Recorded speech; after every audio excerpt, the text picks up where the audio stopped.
Welcome to the Ace and Ektar casting podcast After Dark edition. As it is a rather late night cast here, I'm still Ace, unfortunately. He's still Ektar, fortunately. And how are you doing this actually quite late evening? Yeah, it's 9 o'clock on the West Coast, which means it's about time for me to start playing Storm League most Fridays. So I'm actually pretty happy because this isn't all that much of a departure from normal. You know what? True facts, Ektar, but it is 11 here on the Central Coast, and that's it's a little late to be yelling into the mic. But you know what? Yeah, we are We definitely going to be started. finishing this game tomorrow for you. Yep, it will be tomorrow when we're done. So, yeah, we've got a an interesting match today. We've got D West between Lightly Salted and Puns Upon a Time. So just looking at the two teams, there are teams that I recognize some people from. Lulu, Juggerab, obviously. Pet Wolverine, I'm pretty sure has been on my friends list forever, and I have no idea why.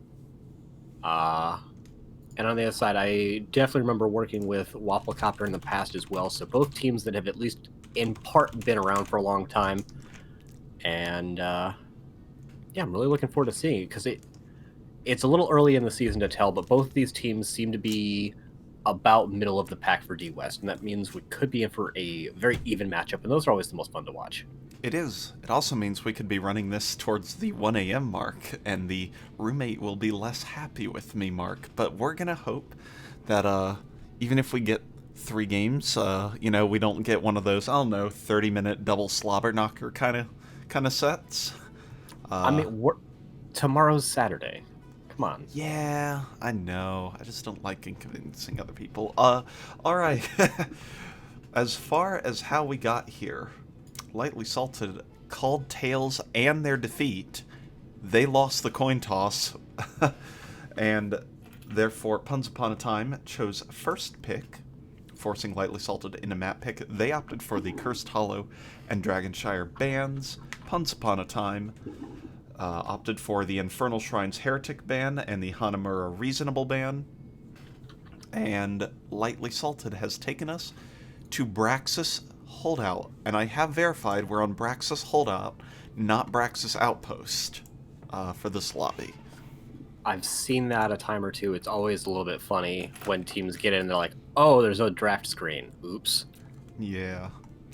Yep, that's happened several times. So, yep, good to see we're all prepared. At least it's been a hot minute since I've seen someone accidentally make a map on the sandbox version of a regular map. Although, we did get a Sky Temple game. Not us specifically, but we got a Sky Temple this season. Sky Temple, not in the map pool you see at the bottom of the screen. To be fair, if a map that's not in the map pool gets picked, teams only have like 2 minutes to address it, and then it just stands. Wow, guys, we're playing on an entirely unbanned map.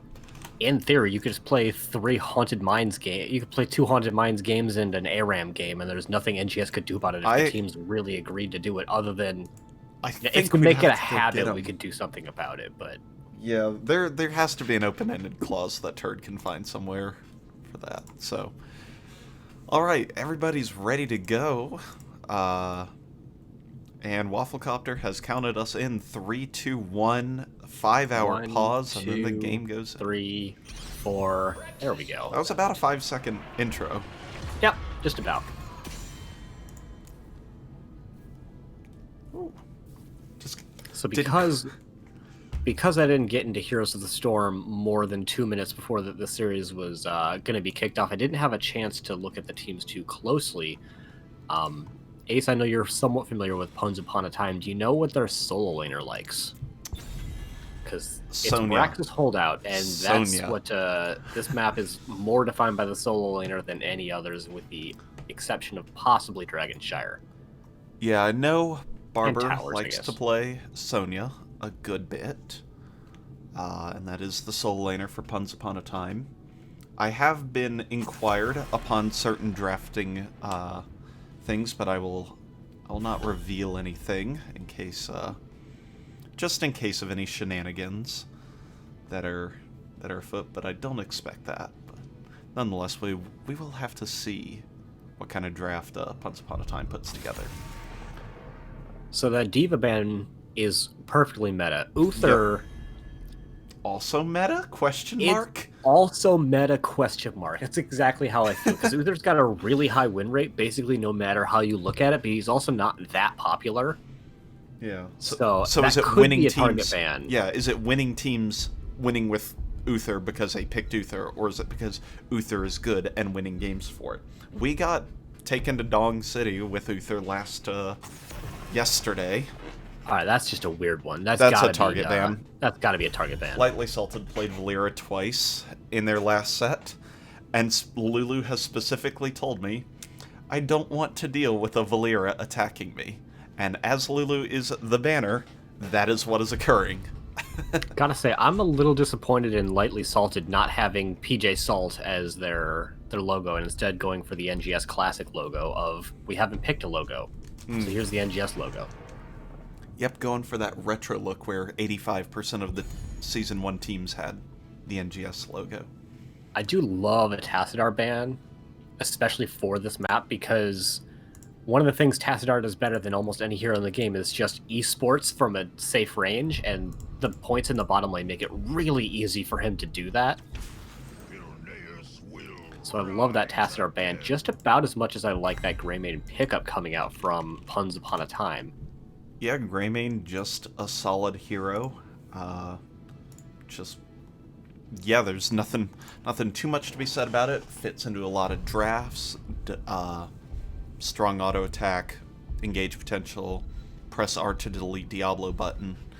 All good capabilities of the Greymane. Yeah, and both of his ults serve a very powerful function. Like you don't need to have a particular enemy comp to pick Greymane, because if they have a heavy front line, you go Curse Bullet. If they've got a squishy back line that's not defended very well, you go for the Throat. Although Brightwing has become an increasingly popular pick to deal with Greymane, so I like to see it. Plus, globals aren't typically valued too highly on this map, but with Brightwing's ability to reduce the cooldown on her Z, it means that she can actually do a lot more rotating than the other globals. So I'd love to see it. Yeah, very true. And I think you and I yesterday were talking about Brightwing into Greymane draft specifically. So you like to see it. Blaze and Anduin picked up for Puns Upon a Time. Those are two comfort picks, as far as I am aware. Both high popularity for the Puns team. So I was going to say, because neither of them are that popular in general. Correct. But definitely just comfort picks. Jug Rob's played Blaze in a lot of games.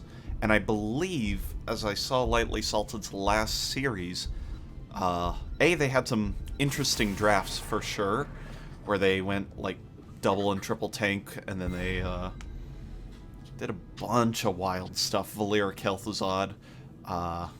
They've done some wild stuff, but Blaze was pretty popular by the opponent's team, which I think was a deny pick, but it might be too many layers deep into this. So checking at Puns Upon a Time and Stats of the Storm, which admittedly hasn't been updated since Monday, they've played 4 games. I know they've played 6 now, but as of this update, they played 4 games. They only have 5 duplicate heroes, them being Jaina, Rhaegar, Greymane, Sonya, Artanis. Really? Blaze is there? Wow. Yeah, Blaze was only one of the 4 games they've played so far. So yeah, definitely looking to probably a Sonya or an Artanis in the top lane. They're gonna have to pick it up here because they're not gonna be able to get the good matchup because their opponents have saved their Bruiser for last pick, but they've also picked up double healer, and that's worth mentioning too. Well, you see the Jaina that you mentioned, the duplicate pick. But we also get the Rexar from Barber, which could be a very powerful pick if played well, for sure. Yeah, definitely a Braxis holdout and Dragonshire specific pick, but it's a tough one for a lot of heroes to deal with. Sure. That's interesting. Wow. Because I don't think that Samuro deals with Rexar, so I don't know what they do in the top lane. 3-2 split? Maybe. Is that like a Tyrande Samuro? That would actually make some sense. Like, you throw Tyrande Samuro in the top lane, you can sustain the Samuro with Tyrande, and Tyrande can wail on the bear for auto attacks. And So, Wafflecopter has the wave clear that they shouldn't take too much damage in the bot lane. yeah, viable. We'll have to see how Lightly Salted does it. Again, their drafts have been all over the place lately, so very interested to see all that. Swing Time, thank you very much for the 69 bits. Really appreciate it. Appreciate it. We just got a Twitch payout coming, thanks to all the kind subscriptions bits in 69-bit increments and all of that. So thank you very much. Ooh, that is wrong screen. All right, on the left side of the map, in the blue trunks, we have Lightly Salted with Delta E93 on the Johanna. Absolute Yoda playing the Brightwing Arc Valley or Arch Valley on Tyrande. Wafflecopter on the Gul'dan, and Logic on the Samuro. And on the right-hand side, in the red trunks, they are Puns Upon a Time with Pet Wolverine playing the Jaina, Bob33 playing Greymane, Juggerod playing his trademark Blaze, Lulu playing the Missing King of Stormwind Anduin, and Barber in the top lane on that Rexxar. Worth pointing out, Lulu is in fact riding with scissors on that majestic Stormwind steed, so very well done. She's been taught how to optimally play Anduin. You can see it on display already.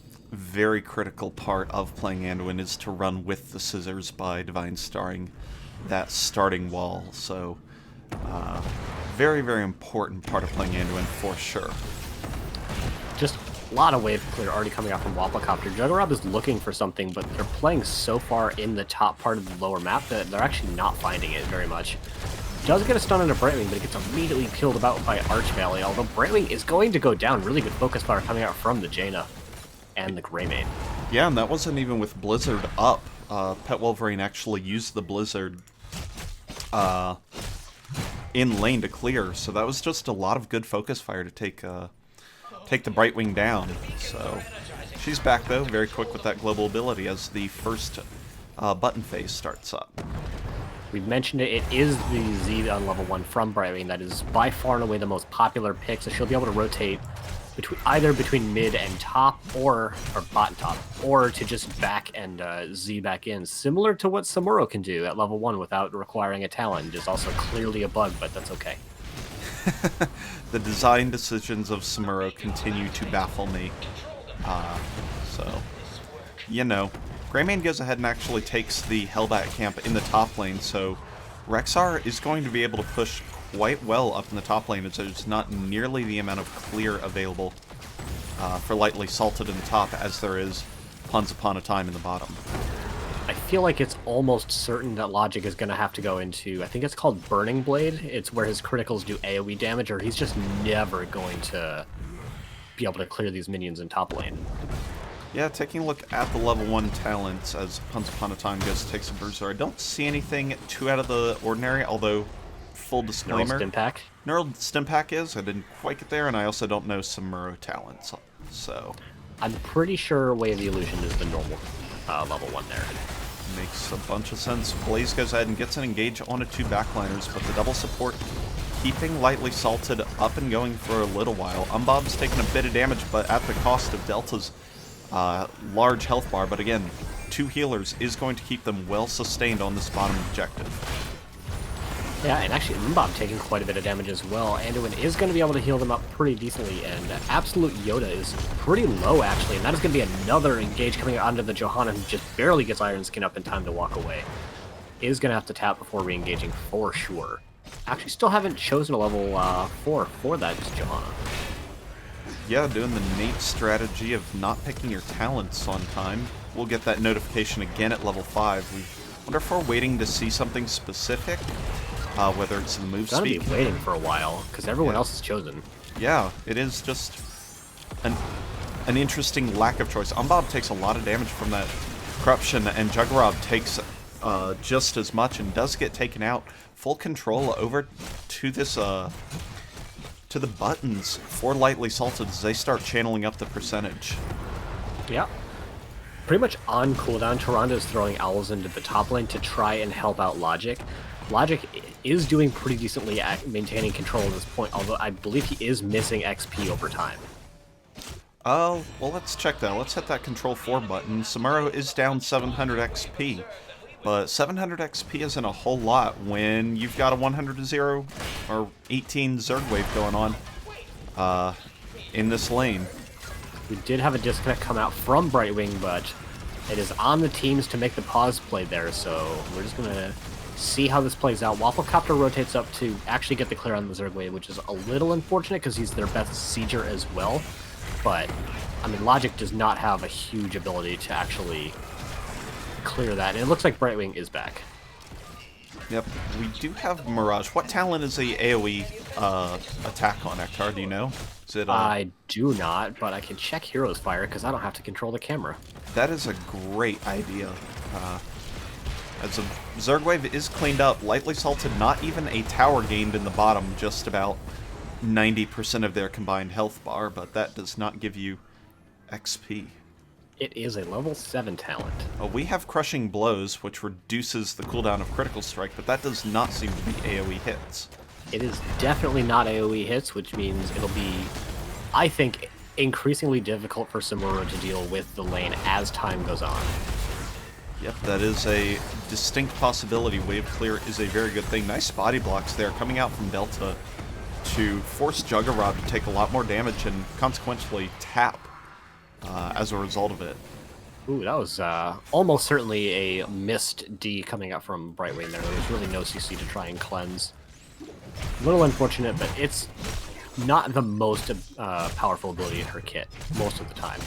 Yeah, it can be. It conditionally can be, but at the same time, it's also...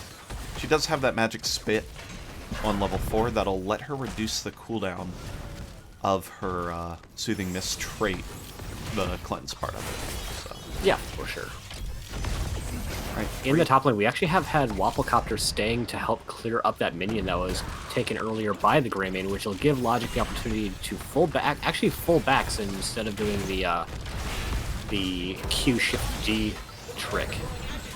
Yep, and in the bottom lane, Absolute Yoda gets very, very low, trying to teleport in the face of all of the members of Once Upon a Time trying to save Delta, so lots of damage being put out, but again, Double Healer is going to sustain it up, but with no real damage here to threaten Once Upon a Time, they've been able to equalize the wall situation here in the bottom lane.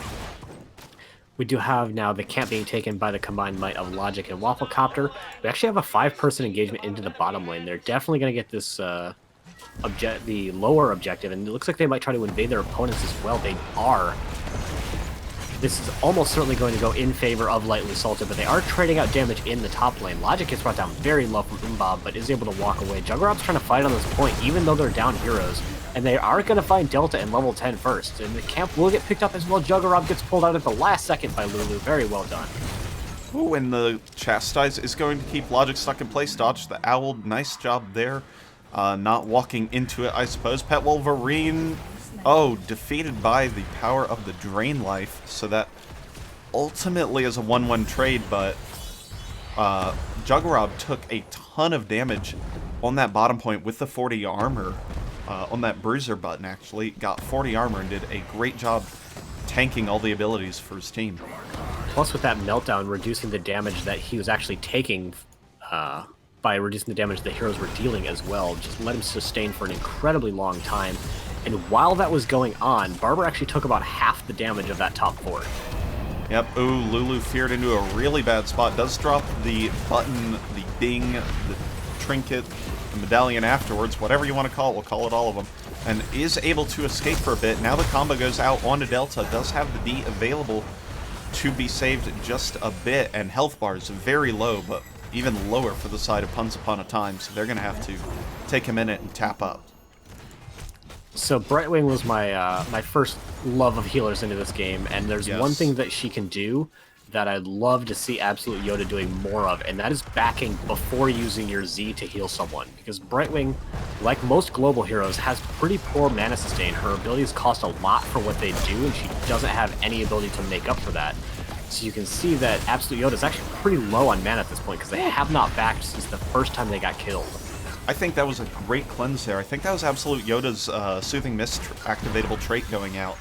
to cleanse 3 members of a pretty major slow, so nice job there. I think they were in a really bad spot and were able to save it pretty well there. We do have Absolute Yoda backing now. I don't know if they have their Z off cooldown. It looks like they do, so they're going to be able to use that to regain their mana and then come in probably onto Delta for that big chunky heal. Actually, they're just going to walk in because they don't need it right now, and that's smart too. Yep, that does work. Umbob is rotated up into the top lane to try and secure this top button, so Logic and Absolute Yoda are now going to fight over the top button. Umbob is pretty low and doesn't have a healer to sustain, and none of his own. Meanwhile, in the bottom lane, there's scuffling going on with a water elemental. Brightwing leaves the game again, seems to have some kind of connection issues. Hope that doesn't end up affecting the outcome of this game as we go to a pause. So, Puns Upon a Time, their NGS ticker is PUAT. How do you pronounce that, Ace? Puns. I have been told under no uncertain condition to call it puns. And that's what I will do. I have not been instructed in any such thing, so I'm going to continue saying aloud what I say in my brain, and that's plot. Perfect. Perfect. That is. And we actually have in the chat plot hype coming out from Colonel Pants, who has been cheering for them this whole time, and also cheering for us, and that's just a great feeling. Thank you so much for coming by, Colonel Pants. Appreciate it.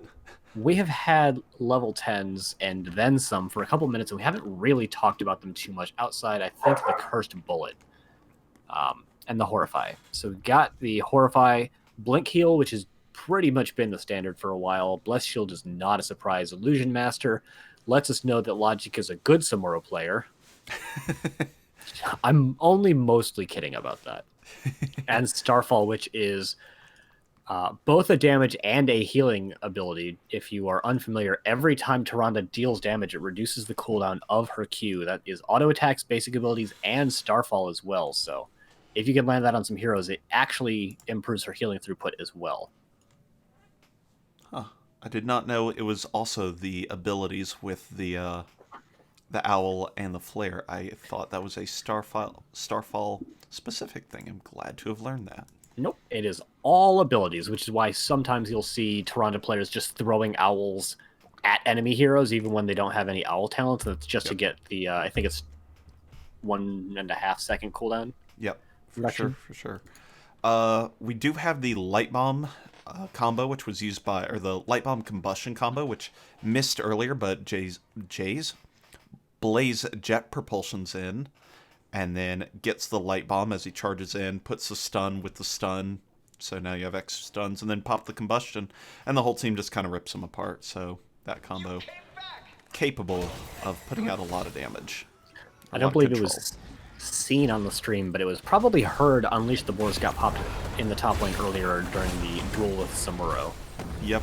If he Illusion Master, does he just, like, lose targeting on that, too? Ugh, Samuro. Probably. That would be a very Samuro thing, is to just lose the detection on the boars because of it. Yeah. See if I can hear it next time it's up. So Brightwing doesn't want to play. I think that's very likely untrue.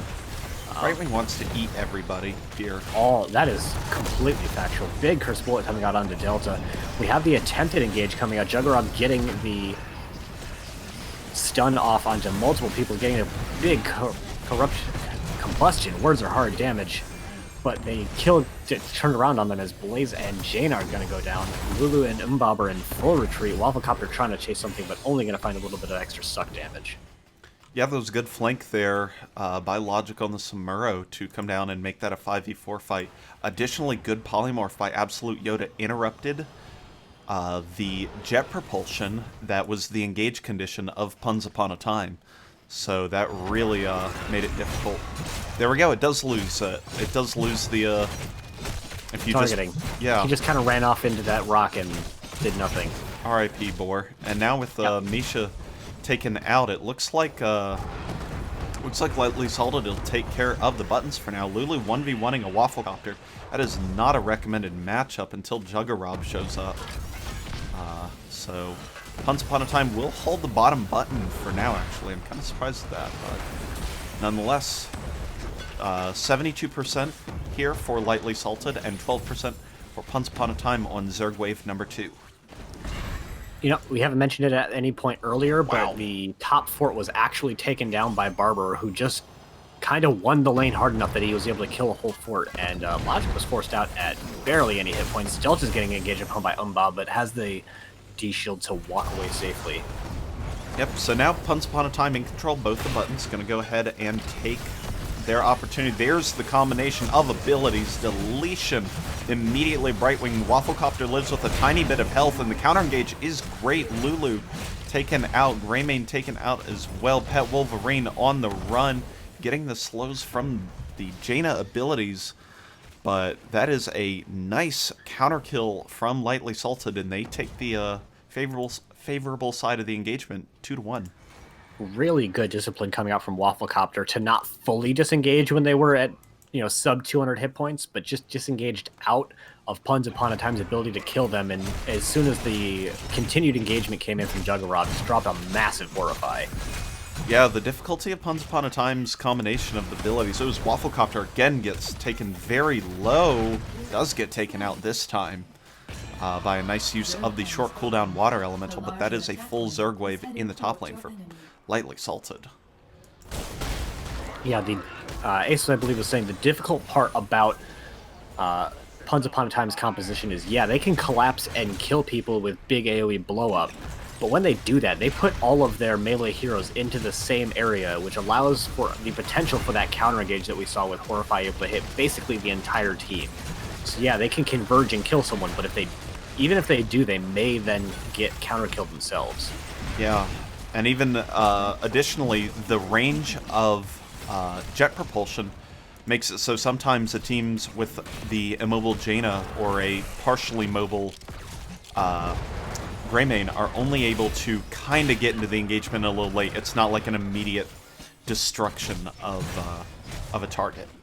But yeah, as the Zerg wave comes to a close, Puns Upon a Time somehow ends up ahead of it again, closer to level 16, and by taking a fort in the bottom. There goes the engage onto Wafflecopter. He will not escape this time immediately, actually does with the Blink Heal and the Z from Brightwing. Again, 3 heroes hit, and the counter engage of Lightly Salted is strong. Delta gonna get taken out, but health bar is much higher on Lightly Salted side, and they'll continue this aggression. Yeah, and they've got all the healing in the world to keep Logic alive. He's not the tankiest hero, but 40 spell armor with those clones is pretty dang good. And they have enough siege potential with Wafflecopter on that Gul'dan that they can just chunk out damage into buildings. But someone is going to have to deal with top lane eventually. There's already one catapult, and it's encroaching onto that keep wall, which has already taken damage. Yep, there's going to be a second wave of minions to help it out as well, so that's not going to clean itself up anytime soon. Wafflecopter's actually in a little awkward of a spot, but again, 2 healers just going to keep him alive. And level 16s are picked up for both teams.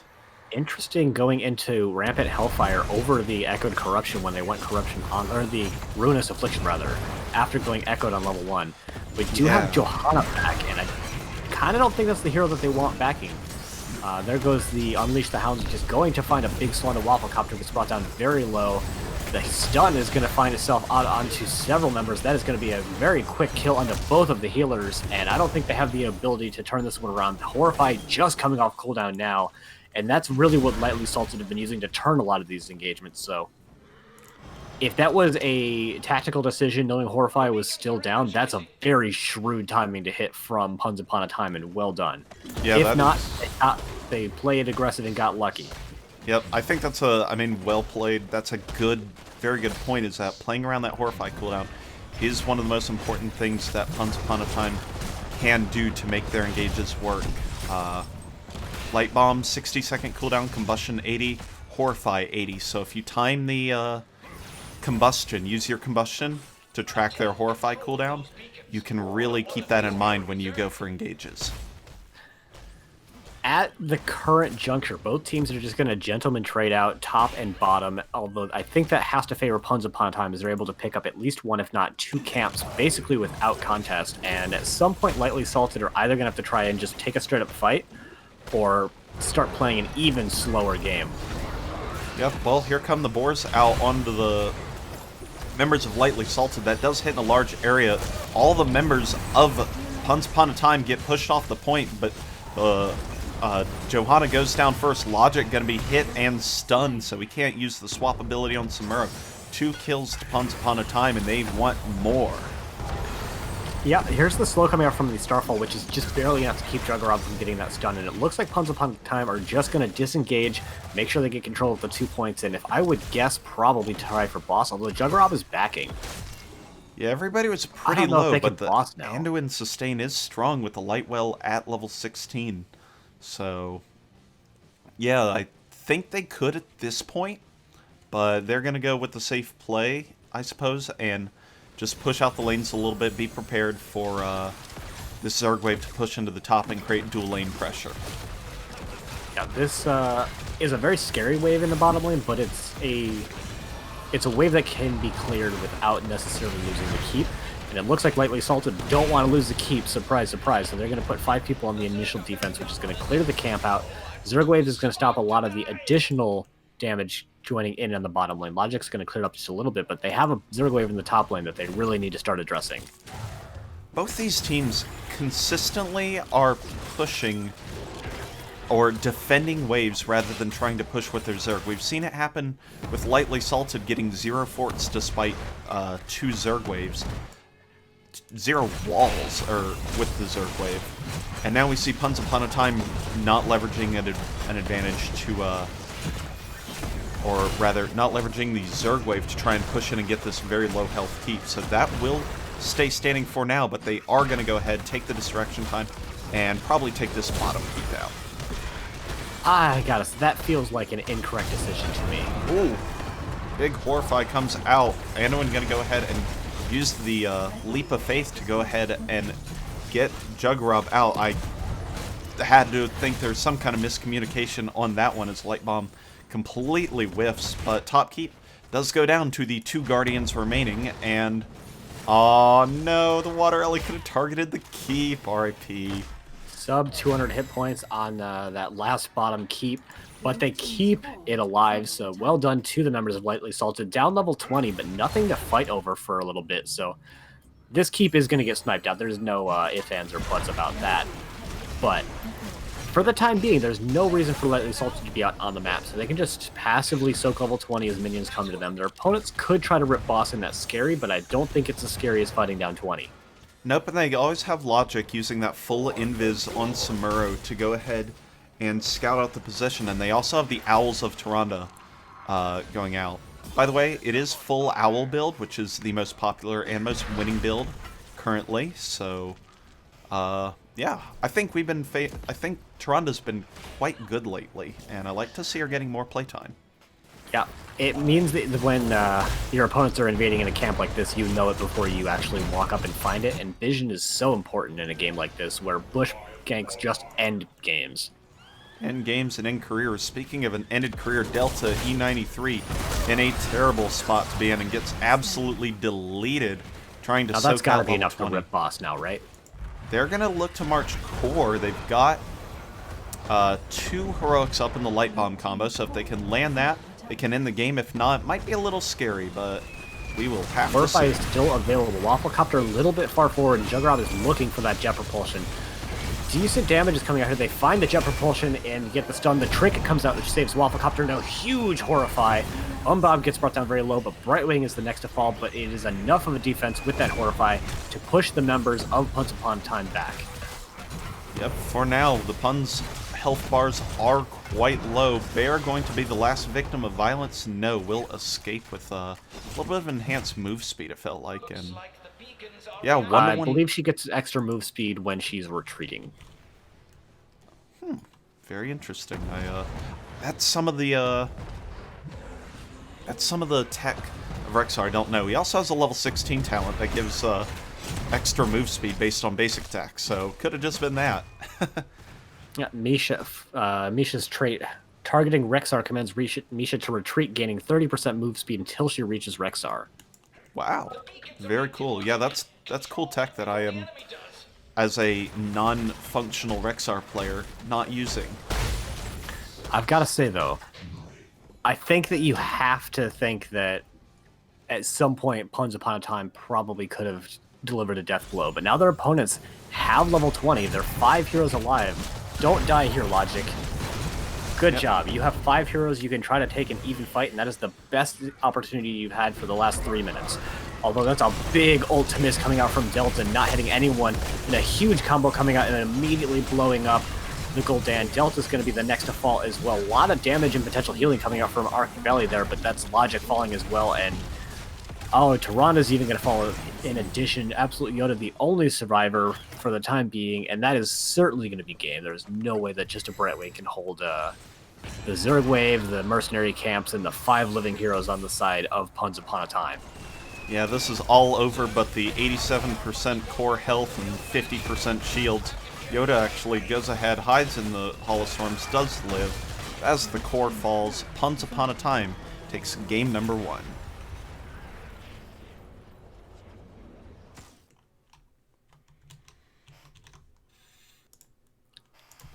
Gotta say, I was interested the whole time to know how Samuro was going to play in the top lane, and, you know, not a fan. It kind of Basically, worked.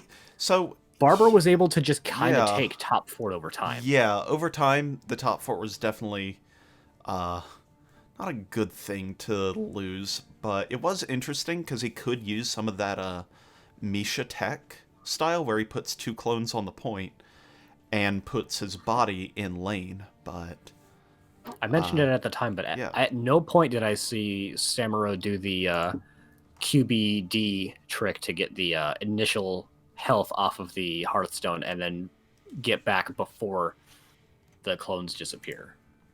Yeah, that would be a good trick to pick up. Gul'dan, chonky better damage. Trick for Blizzard to patch out, but that's just me. And Ryokai.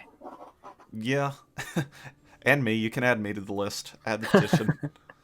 But, yeah. Nonetheless, interesting game. Kind of close. Also kind of not close. All of the last 8 kills went to Puns Upon a Time, and they really started taking control of that game after level 16. Their combos started connecting more, and they did a great job really making everything work for them. I think if I have to give the MVP to any one player, though, it's gotta be Wafflecopter on that Gul'dan. Just look at the numbers first off, and there were several times where he single-handedly turned what easily could have been a destructive blow-up and turned it into a successful team fight for Lightly Salted. Yeah, definitely. If Lightly Salted wants to come back, and I do think they do, I think any strategy involving Wafflecopter's DPS capabilities will have to be a central part of that. So, we have gotten word. We're going to Alterac Pass, picked by Lightly Salted. Which is super interesting to me. Whenever a team in current 2020 meta says that they want map pick, I am both questioning it because the value of first pick is so strong right now, but at the same time, it has to make you wonder, just what are they planning? Yeah, I do want to see. They did have the pick on Braxis, so I'm wondering if the Samuro pick was like a pocket Braxis strat they wanted to throw out, but didn't end up working out for him, so we'll have to see what kind of capabilities there are on Alterac Pass, a very, very different map from Braxis. I will say, just as a hero, I feel Samuro does a lot better on this map. Agree. I would agree.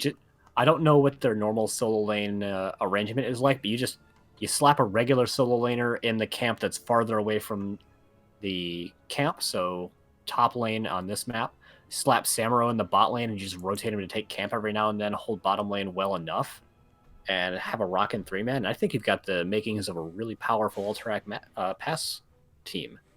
Yeah, I definitely agree with you. So we'll have to see if Lightly Salted wants to centralize around some kind of Samuro play, or if they're just going to go ahead and pivot off that hero into something else as we get in to Alterac Pass for game number 2 between Lightly Salted and Puns Upon a Time. So by comparison, Lightly Salted have played 6 games on Stats of the Storm, and they've played Tyrande and Johanna in half of them. So a little bit more focus onto some of the same familiar heroes by comparison. And I was not unhappy with the Tyrande Johanna play outside that one missed Blessed Shield right at the end. But you can't comment on just one thing happening too hard. Yeah, I thought the play was rather solid. And this is another good map for Tyrande, giving that extra vision too. Ektar, there's no bad map for Vision, to be really fair. There's no bad map for Vision. I think it's less good on Infernal Shrines, specifically. Why is that? I'm curious why specifically Infernal and no other map. I'll give you 2 maps. Okay. That one and Volskaya Foundry. And because both of them are fought into, for the most part, open-ish areas that it's easy to get vision of anyway, or at least to know where people should be coming from. You know what? I'll agree with that. I'll agree with you there. Like there's some shenanigans you can do on point 3 on Volskaya, but for the most part, you've got a really good idea without any additional intel of knowing where people are during the objective phases. Yep, definitely. Alterac Pass is gigantic, so it's a lot harder to know, and it's so big with 2 bosses that if the enemy team is missing for 15 seconds, you have to start wondering, did they split to take a boss? Yep. Additionally, I think this objective phase is one of the least prioritized objective phases in Heroes of the Storm. Oh, where it's so defensible. Yeah. But like Shrine comes up on Infernal, boom, 5v5, it happens. Whereas on this map, a lot of times you get a late rotation in from your soul laner farther away from the objective, just to try and get oftentimes level 7 before one of the objectives, or just because the other team isn't rotating, and then you kind of take defensive postures and go grab a top lane and a mid lane Ahsoka, and then you're like, oh, the camp's up. So there's a lot of other things to do during the objective, and it'll be interesting to see how these teams manage all of those priorities. Piggybacking off that thought a little bit, this is actually a really weird objective. Like, yeah, you have to just channel a point, which isn't that uncommon, but you have to channel a point in your opponent's part of the map, which is one of the things that makes it so easy to be defensive and do other things on this map. It's basically like late game Hanamura, where you have to push in deep to your opponent's territory to actually do the objective. So it's hard to do with you don't just have an advantage. And you don't want to fight on your opponent's side of the map if you don't have to, because they have easier access to tap, they have easier access to reinforcements, and probably have a generally better defensive setup. Yep. So that's another big part of the reason why teams just don't fight over the objective quite as much, because they want to generate an advantage before they try to take that fight, because otherwise their opponents have it inherently. Yep. I love an Anachromy pickup. Yeah, I was going to say, I wonder if we're going to see some of those infinite stall heroes that can be so annoying on this map. And Chromie, and to an extent Li Ming if you go orbs, can definitely be those heroes where you sit on the other side of the mid wall and just poke and poke and poke. I was gonna ask how's Lulu's Stukov, but we will not be seeing that in this game, going instead for the Anduin. I think it was definitely a good pickup for them in the last game. They have clearly practiced the Blaze Anduin combo, and it worked well for them. It's hard to complain about if it's hard to make a complaint beyond if it ain't broke, don't fix it. And if it ain't banned, don't fix it either, because that's a dangerous possibility when relying on just one style of engage condition. But nonetheless, I definitely agree. Worked very, very well last game. The jet propulsion comes out, the light bomb gives them a shield. It connects with its 3-mile hitbox onto every hero on the map, and then combustion just slows them further. And yeah, it was an easy wipe every time it connected onto the back line. So, do you think Logic plays the Lost Vikings? Dude, I've seen him play almost every weird hero in the game. I don't doubt it. That would be pretty neat. That'd be pretty neat. Yeah, they banned out Greymane, which is into Ming. I mean, you don't bring him to the objective fight. You do everything else, and you 4-person defend with it, and then you just soak the lanes. You maybe bring Olaf because he's a pretty chunky boy. Yeah. But I wouldn't be terribly surprised to see that. It's very a little capable. Bit. It's with Imperius, you go You go trait on level 1 where it gives you percent damage. Diablo and Imperius have like bonkers levels of CC, which means Chromie has easy targeting damage of abilities. I think it's a thing that could happen. I kind of don't know that it will, but I would love to see it. I think it would go well against the type of thing that Once Upon a Time drafted in the previous game and have already kind of built this game. Yeah, the slug also is a good capability. I'd love to see either of those pickups here, to be frank. Raynor and Sonya picked up. Feed Steed is our last pick, so no Pocket Vikings or Abathur. But that was a fast Falstad pick. They were like, it's 5th pick, let's go. Didn't even consider the Raynor or Sonya, so that means it was very well planned in advance. So I'll have to see what that brings. That's going to be interesting. I do love that both teams came with an Alterac pass draft specifically, and that by that I mean having the Raynor and the Falstad, along with your more traditional Bruiser style solo laners, that you have someone that can adequately soak the lanes on both teams, besides just obviously your solo laner, because this map is so huge, you kind of need it. Yeah, it's pretty big, so we will have to see how teams, how Lightly Salted gets their global value. So I'm really interested. And on the left side of the map, in the blue trunks, we do have the aforementioned Lightly Salted team with Wafflecopter going to the Chromie Absolute Yoda from Brightwing to Diablo. What a change that is. Logic going to the Falstad Arc Valley. On the Invisible Horse Rules Committee, get this man and ban him forever. On the Ana and Delta E93 on the Imperial Lord. I mean, it makes sense to have Brightwing and Diablo. They're both Lords of Terror.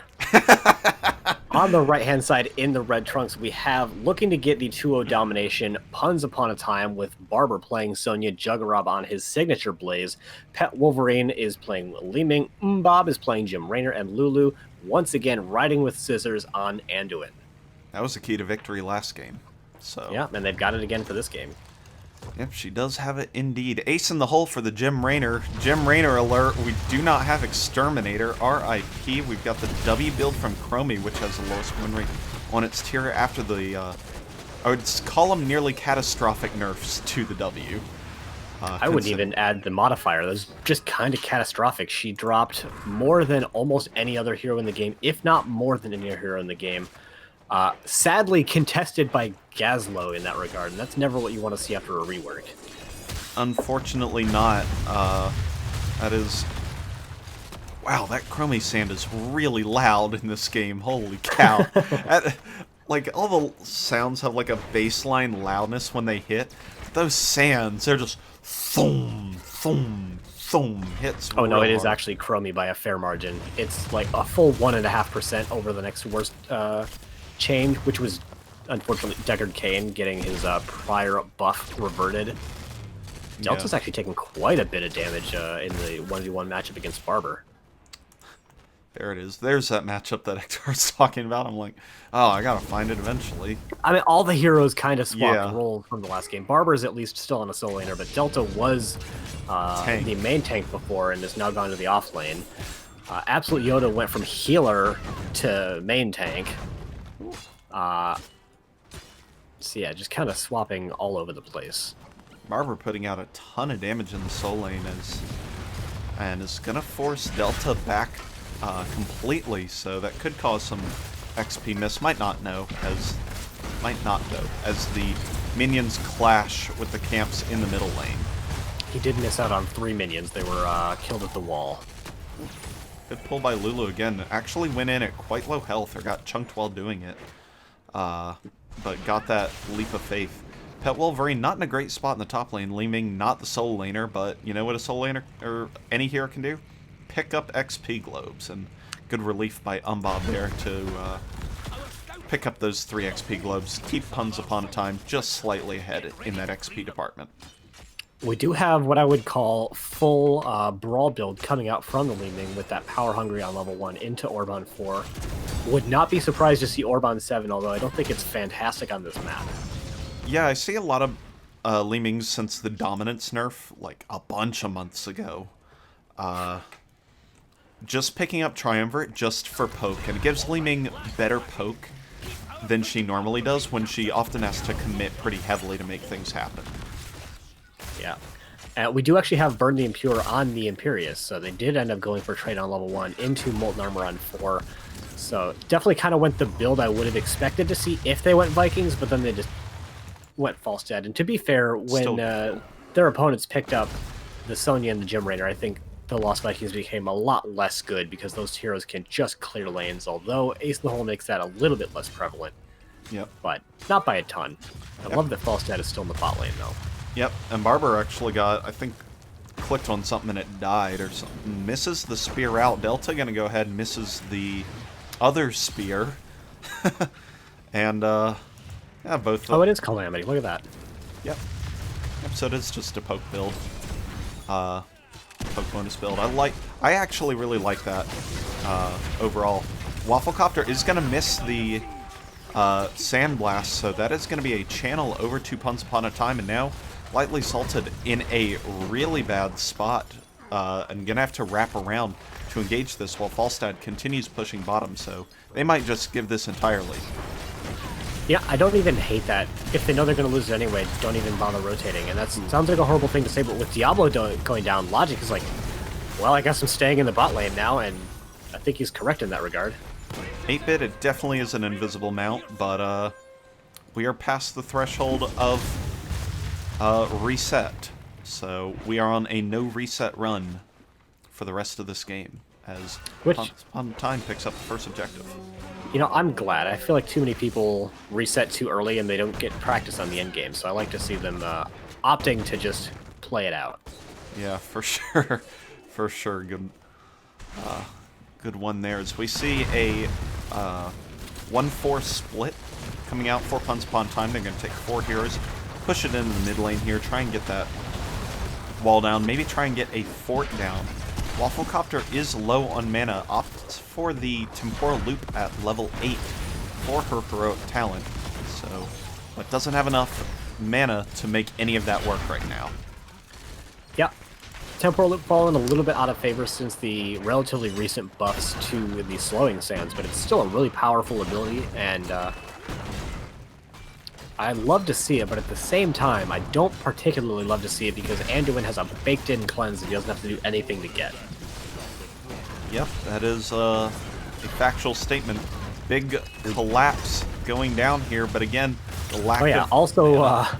Also, Gladiator Medallions means everyone can just not be temporal looped once every 5 minutes. Also pretty good. So if you want to get everybody's loop, everybody looped and just take all their dings off, it'll take you 250 seconds, and then as soon as the 6-1 comes up, ding again.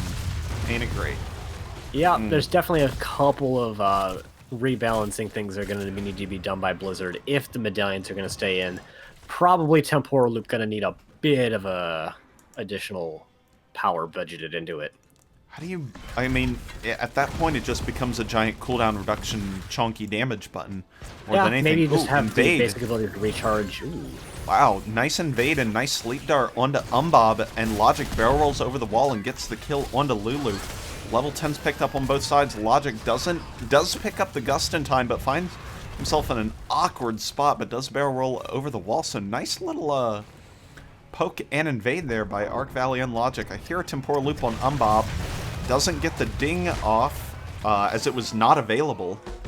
So that is a confirmed kill. That's the play. You just do it on the same person twice. Yeah, that is... I thought Lulu got it the first time, but nonetheless, there you go.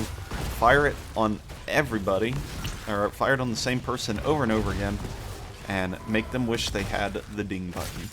Also, a short rest in peace for the Scissors on Lulu. Looks like they're going to lose this game, and we're going to find ourselves in a game number 3. On the other side, talking about some of the rest of the ults, we do have the Apocalypse, the Mighty Gust, which was already used, and the Eye of Horus is an interesting pickup, considering they have a Chromie.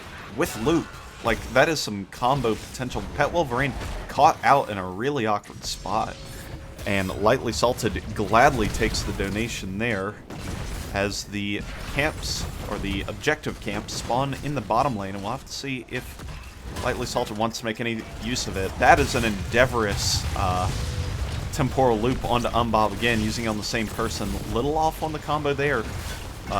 Light Bomb came out really just good swing coming up from Arch Valley. Yeah.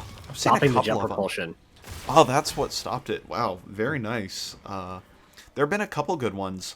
The one in the top, Invade, hit Jim Raynor and let uh, the Falstad just wail away at Lulu while Jim Raynor was sleeping on the job. So, yeah, nice job. I've really liked the healer play so far from Arc Valley this entire series. And not to throw too much shade, I think that Absolute Yoda is playing a much better Merkablo Lord of Terror than Brightwing Lord of Terror. So I think that it's just been a little bit more effective on the tank play. And it's in big part because he could just throw his body at the enemy and put them into walls. And it just seems to be a more aggressive playstyle that's really working out for them as a player. Big damage coming into Sonya, is able to pop the Wrath of the Berserker. The Light Bomb coming out, hitting out onto 2 in the slowing mud area, so that is going to be Diablo falling as a Soul's Reset, as the combo was able to successfully find that 1 kill and an initial channel, although in the top lane, Logic is just kind of dealing damage. Yep. Once again, though, Lightly Salted either having a bit of troubles communicating when to go in, not counting players, or something like that.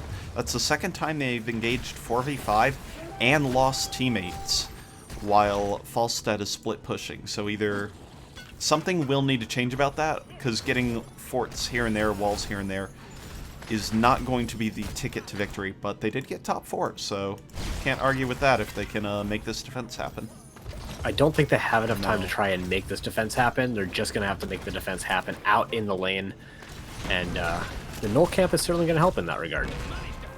Yep, that'll help mid lane a bunch. Top lane might be forfeit. We'll have to see where Lightly Salted decides to invest their resources. And a bit of a bush party being set up by Puns Upon a Time. So we're going to go to the Lightly Salted vision and see if they see anything, which they don't, because they left. Yeah, they sure did, so... Barber is going to pop the Wrath of the Berserk in the mid lane to clear out this Null Camp and basically have it up for this entire objective, as they're just going to be wailing it into minions. Huge 4-person offensive in the top lane is going to almost certainly get this top fort, but it does mean that they're not pressuring any keeps. Yep, and it does mean Barber pops the medallion just a bit too early and gets to poor looped all the way. There is no way.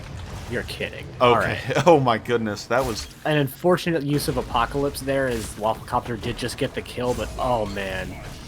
It'd be such a morale defeat if you don't end up getting the kill there. And Delta actually popping the Angelic Armaments to survive the damage coming out from literally just the front wall, and didn't even throw the spears at it, so... A little bit of confusing ult usage coming out from Lightly Salted, but probably it's not going to matter in the short term. So it won't actually end up amounting to too much. Gank onto Logic in the bottom lane is going to force out a Gust. Let's see if they find out where the Falstad goes. Falstad's going to fly away right over the minion camp, so they've guaranteed seen 4 in the top, so Puns Upon a Time going to go ahead and rip this boss, and it seems like Lightly Salted is aware, but how fast can they get here? Not fast enough. They are instead just going to take their Null Camp. I think they would have had time to go for top boss if they immediately assessed that their opponents were going to do it, but this is looking to be a very cut and dry boss into boss play coming out from Puns Upon a Time, and it's up to Lightly Salted to decide how they want to deal with it, and it looks like a strong defense and also a camp bribe is going to be how they deal with it. Rest in peace, X-Peak, Regen Globe. Regen Globe, yep, R.I.P. But I like this play a lot from Puns Upon a Time. They're going to be able to take the bosses down level 16 and be able to control this, basically keep Lightly Salted busy all the way up until they themselves will pick up the level 16 mark. So, yeah, that's a nice pickup there for Puns Upon a Time. And that takes everything off the map for now and probably close to the objective timer. Yep, that boss likely isn't going to do much, if any, damage at all, especially with only Juggerod being there to push with it. And now it's visible that Puns Upon a Time are in the mid lane, so this is just pretty clear for Lightly Salted, but it's a really, really smart play from them, like you said, to keep Lightly Salted busy while they get their own level 16. Yep, as the click made me do, we see Li Ming opting into the Mirror Ball on level 16. Really like that. I also like the 13 and 16 combination here by Gem Rainer. Juggerob's gonna put some oil down, and that'll be the end of that engage as it misses. But as I mentioned, Gem Rainer gone into the double penetrator rounds on 13 and 16. 13-1 lowering, RIP, Force, the cooldown, so they can interrupt the Imperious and the Diablo more. Gus comes out from Logic. APOC isn't going to land, though, and Logic goes down in the back. Pet Wolverine blinks away from the engage from the Diablo, and the Diablo goes down in counter. Juggerab going to hit the propulsion onto Delta. Delta gets taken out. Barber lives with 40 HP, and 3 for 0 in the favor of Puns Upon a Time, and they are still channeling this camp. Yeah, you can really see what Lightly Salted is wanting to do. There was admittedly a good flank, but the rest of the team just wasn't ready for it. The APOC came out just a little bit too late, and there's definitely, there's very clearly a plan coming out from Lightly Salted. They're just not quite executing at the same level as their opponents, and it's really a shame, because in other ways they're just getting these macro advantages with Falstad, and their team fighting just has not quite been there by comparison. Yeah, agreed with that. They've got good plans, they really do. It's just not coming together. Their timing just not quite crisp enough to make these combos work, where we see Puns Upon a Time with these Light Bomb Jet Propulsion combos, and with their Leeming Blinks away, and everything else is just kind of lining up a little bit better, and it's giving them the advantage in these team fights. Oh, Lulu accidentally popping the Gladiator's medallion there. Don't worry, it'll be back in 5 minutes. Yep. Probably at the 20-minute mark. Juggerab gonna go ahead and take a temporal loop, pops the Gladiator's medallion. Big hit with the very end of that jet propulsion. Does also get the light bomb to follow up the CC, and it is a playground for Pet Wolverine on the Li Ming, dealing tons of damage, resetting and getting 3 more kills, and this might be enough for game. I kind of think it's going to be. It's still almost 40 seconds until Diablo, Ana, and Imperious are going to be up. 2 keeps already down. We've got a Wrath Sonya on core. Logic is, gets the shove away, but that's an interrupt for just about 2 or 3 seconds. Wafflecopter and Logic doing what they can, but the core is falling fast, and this looks like it's going to be the 2-0 victory for Puns Upon a Time, even getting that cheeky Chromie kill just as the game's ending. And GG's come out from the team's Puns Upon a Time with a strong series over Lightly Salted. And again, came on the back of some nice combos and really patient play overall. So it's gotta be a little bit rough for Lightly Assaulted. Just looking at the numbers like we did in the first game. Wafflecopter, 2 games in a row, getting a very significant damage lead over their opponents, but just not translating it into kills. Yeah, I think, I don't know. I think a lot of it is, there's a lot of poke damage and a lot of good damage that came out from Chromie, but again, the timing just didn't line it up, where it all made the health bars just disappear. A lot of the kills from Lightly Salted came out in gank potential, which they did well, but overall just unable to make the team fight work. Yeah, and even Diablo only has 5,000 hit points, so you don't need to deal that much damage. You just got to do it in a small enough time that they can't do anything else about it. Yep, for sure. All right, well, we'll try and get an interview set up with the captain of Puns Upon a Time, so I will pop over to Lobby 2 in NGS.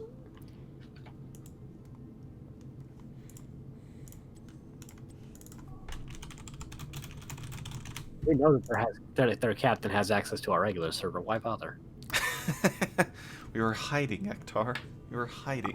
Right, we were in a less visible channel. You're correct. Yeah, we were on actually our D&D channel. I'm pretty sure. We were. I mean, it's Friday. It's what we do. It is. It is. Even when we don't. It is Friday night D&D night, but having a week or two for the DM to write is a good thing. Welcome, Lulu, and congratulations on the Puns 2-0 victory. Oh, thank you. So, yeah, nice series you had there. You were taken to 2 maps of Lightly Salted choice. First one is Braxis Holdout. How does that map make you feel? Because it can inspire rage in a lot of people. Yeah, I mean, I've never actually that's not true. I used to kind of rage at Braxis, but I've grown to accept it. Just It's accept, fine. yeah,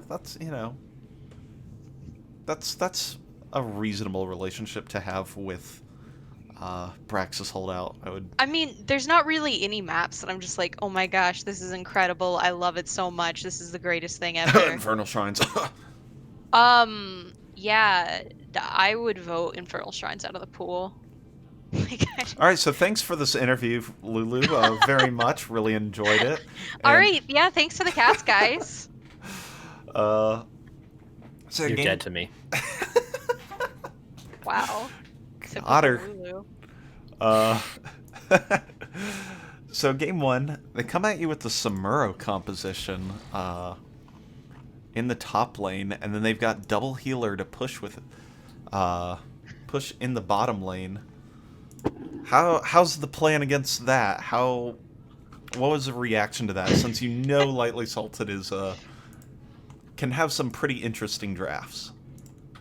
Yeah, so everything we saw was they had at least 2 tanks and usually like a bruiser too.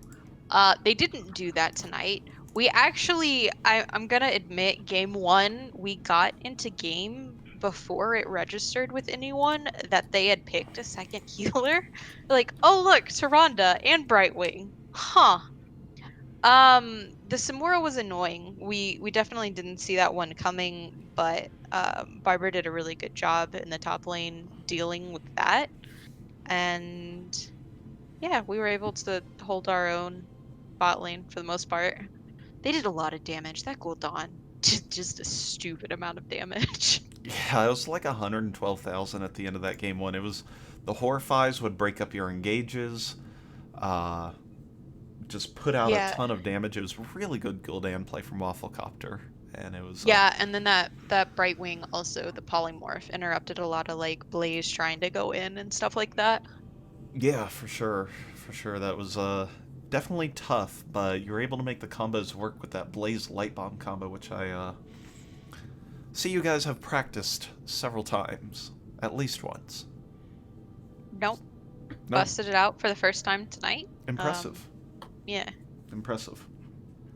Uh, Ektar, you have anything more on game one? I don't have a whole lot for it. I don't believe you died in that game, so good job keeping your scissors. I lost my scissors both Yeah. games, but I appreciate the faith you had in me. The first game they got a lot of kills early. And so I think I lost them pretty early on, and I'm looking at the game 2 score sheet. I had 1 death at some point. Apparently, you're giving away trade secrets about not realizing the enemy team's draft. Yeah, I I'm gonna be honest, I don't know when in the draft that Tyrande got picked. I really don't. We were talking about Samuro, and then just suddenly like, oh yeah, look, they have 2 healers.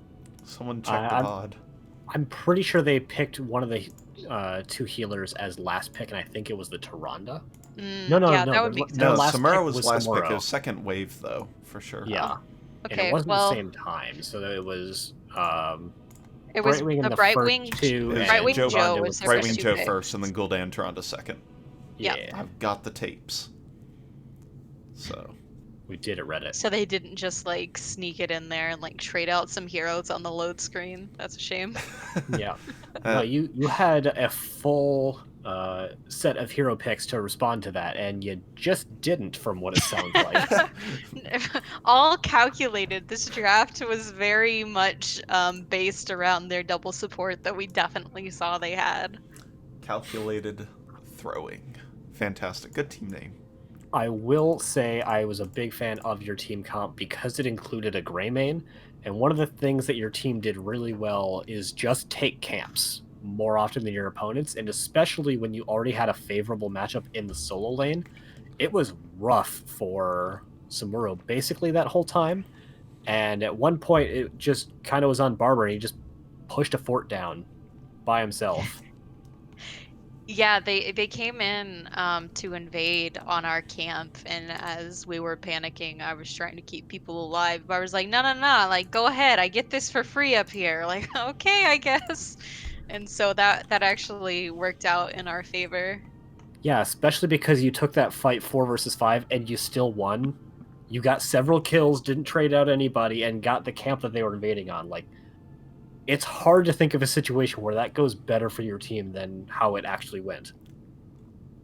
Yeah, I mean that's true. I'm gonna be honest, it's a little bit of a blur because I was sort of in panic mode, but it ended up working out, and that's what matters.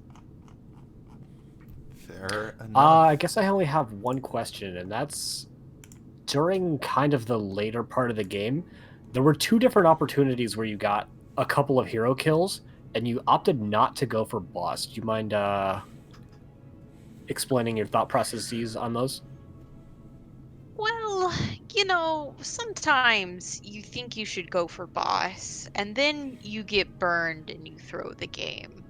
And so then in other games, when the boss is there, you go, maybe it's not worth the risk. So we just thought there were safer things to do than going for the boss. I will say, in both cases, you definitely did the safe thing, uh, but there are definitely probably more advantages you could have taken. But, you still won, so it's totally fine. Yeah, this is true, but shot caller said no, we're not doing that, and that was There you again go. seemed the Well, safer play. So Shot that's what we caller went said with. it, so you That's don't do it. done. I mean, that's just good gameplay. Yep. Yes, Shot caller may pro make the wrong strats. calls, Listen but to if you shot don't listen to caller. the shot caller, you've done the wrong thing, even if you were doing the right thing. Yes, That is such a good way of putting it. trade secrets. I apologize, Rob. Yep. All right, game 2, Alterac Pass. Very different map than Braxis Holdout. Giant map, 3 lanes, defensive objectives, stuff like that. How familiar are you with? Because I know it's a less played map. How familiar are you with the competitive plays on Alterac, and feel good? How familiar are we in competitive plays? On our last match, we had a flex match on Monday. We went through picks and bans, and then they took us to Alterac Pass first game, to which we basically all said, "Oh right, that exists." So we did actually just recently have a match there. And So how did it go? we won that one. Nice. Yeah, Excellent. the last one it was like a 25-minute really tense Alterac game. So we had a warm up for this just last this Monday. So that I think worked in our favor a little bit. Yeah, definitely seemed to. Minus a couple little gankerinos, it seemed to work quite well for y'all as you won pretty much all of the team fights, and yeah, it seemed like a successful endeavor for y'all. Yeah, I mean they had the Falstad pretty much off pushing during the objectives. So for the first little bit they were staying even or slightly ahead in experience, even though we were winning objectives. But towards the end we were sort of able to pull ahead because we were able to get some kills and we were getting objectives and structures, etc. Yeah, when the Falstad gets a fort, and then your objective gets you 3 kills and a fort, it's I can't feel too bad about that. Yeah, we traded up. So in the first game, basically every team fight went, Puns Upon a Times engages, and then it branches into and then dies, and then kills several members of Lightly Salted. In game number 2, it kind of didn't diverge. It was, for the most part, Puns Upon a Time engaged and Lightly Salted died. What was the difference in either your team or their team between games 1 and 2? I mean, the Gul'dan game 1 was very impressive. Both the poison he puts out, and then also the Horrify was very disruptive. The Brightwing was very disruptive. Then game 2, like you said, they didn't have Falstad with them a lot of the time. So I think that helped us out. There was one time where he flew in behind us to try and gust us all back, but then that meant he was split from his team, so we just kind of turned around and killed him, and then we have the 5v4 anyways. So I don't think they were able to get as much value as with the false start as they would have liked to. And it's also like the least beefy comp I think I've ever seen from them because there's only one tank and only one bruiser. Wasn't their game 1 comp less beefy? With But it had 2 healers. They had that 2 is true. healers. That is true. And then Samuro is just in a class of his own, really. Yeah. Yeah, fair enough. Fair enough. Samuro could use like a ground up rework in my opinion. Like just take the whole Blade Master fantasy entirely away and start from scratch. Yeah, I agree. Just delete Samuro from the game. Yeah, that's not an unpopular opinion because it's weird Definitely how not that hot of a take. yeah, it's lukewarm at best because of the way his Q interacts with literally being an 8-second cleanse and removes all damage over time, removes a lot of abilities that are heading towards him. Boars. Pyroblasts. Everything. Bears and boars. Yeah, everything. Yeah, Doesn't matter. There were several times in game number 1 where Samuro just cleansed the boars running at him by pressing Q. It's great. Nice. Why need a ding when you have an 8-second Q? Pretty good. Or 8-second Q or D. It's amazing. So, I think that's all I've got. Ektar, anything for you? Nope. Covered everything I want to talk about. Cool.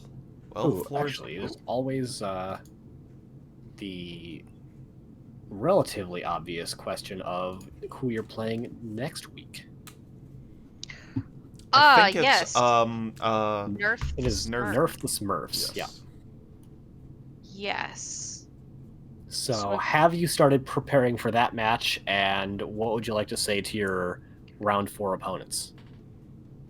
Yeah, so actually Nerf the Smurfs and Lightly Salted, they played a match last week and a bunch of us were able to catch that as it was casted and we kind of talked about it and stuff. So we got a little bit of scouting on both the teams from that.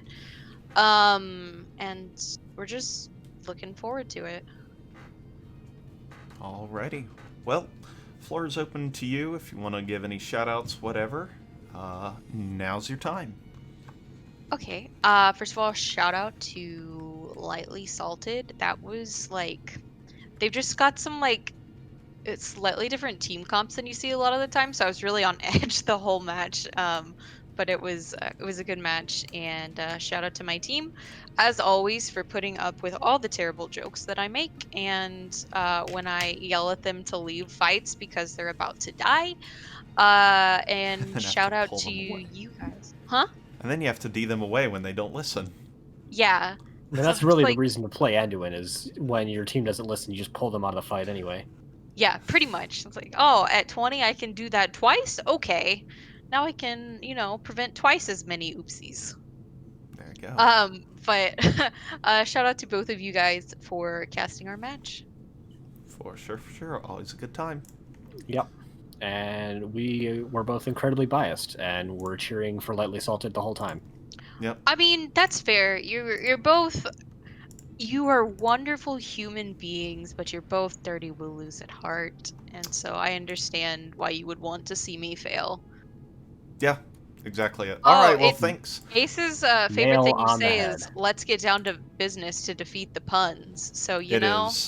It is. That was a good thing. So. Very biased. Yep. That song is really great in Chinese, sung by Jackie Chan, by the way. I've heard that. Excuse me? Yeah, it's so good. I have some research to do after this. Jackie Chan voiced that dude in the Chinese version of that movie. Oh, very so cool. Good. So good. I'm genuinely surprised that I have the privilege of informing you of this. I would have guessed, knowing that you're kind of a Disney fan, that I would have assumed that you'd have known that. You're talking about like my all-time favorite movie, but I did not know that about the Chinese version of that movie. Yep. All right. Well, that's all I've got. So let's go retreat to our bunker. Thanks for joining us, Lulu, and again, congrats on your 2-0 domination victory. Yeah, thanks, guys. All right. See you.